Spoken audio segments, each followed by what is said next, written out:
بسم اللہ الرحمن الرحیم۔ السلام علیکم۔ ورلڈ کپ سیمی فائنل میں چھوڑے گئے اہم کیچ کو یاد کرانے پر حسن علی کا رد عمل بھی سامنے آ گیا، جبکہ اس سوشل میڈیا صارفین کے ساتھ کیا ہوا اور حسن علی نے کیا جواب اور کیا رد عمل دیا۔ مختصر ویڈیو کلپ ہے، ویڈیو کلپ کو آخر تک لازمی دیکھیں، اس ویڈیو کو لائک کریں اور اس ویڈیو کے متعلق کمنٹ سیکشن میں اپنی رائے کا اظہار ضرور کریں۔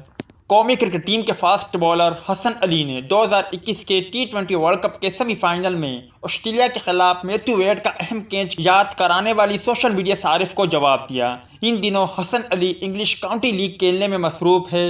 اسی سلسلے میں انہوں نے ایک ٹویٹ کی جس میں کرکٹر نے مداحوں کی سپورٹ کا شکریہ ادا کیا۔ اس کے علاوہ انہوں نے اسٹیڈیم کے مداحوں کی بھی تعریف کی۔ حسن کے ٹویٹ پر رد عمل دیتے ہوئے ایک سوشل میڈیا صارف نے لکھا، لیکن ہم اب تک آسٹریلیا کے خلاف اس چھوڑے گئے کیچ کو نہیں بھولے۔ فاسٹ بالر نے صارف کی اس ٹویٹ کا جواب دینا ضروری سمجھا۔ انہوں نے کہا، مجھے بھی وہ ڈراپ کیا گیا کیچ اب تک یاد ہے اور میں اپنی آخری سانس اور اس کے بعد بھی اس کیچ کو فراموش نہیں کر سکوں گا۔ حسن علی نے اپنی ٹویٹ میں ڈیرو رونے والے ایموجیز بھی بنائے، تاہم کرکٹ شائق صارف کی اس ٹویٹ پر بپر گئے اور خاتون صارف کو کڑی کڑی سنا دی۔ مداحوں نے حسن علی کی چیمپئن ٹرافی 2017 کی پرفارمنس کی یاد دلائی اور ساتھ ہی ان کی دیگر شاندار پرفارمنس کا تذکرہ کیا اور تنقید کرنے والی سوشل میڈیا صارف کو آڑے ہاتھوں لیا۔ اب آپ بھائی مجھے بہتر طور پر یہ بتائیں، کیا حسن علی کو اسی طرح اتنا عرصہ گزرنے کے بعد تنقید کا نشانہ بنانا درست ہے یا غلط؟ اس حوالے سے کمنٹ سیکشن آپ کے کمنٹس کا منتظر رہے گا۔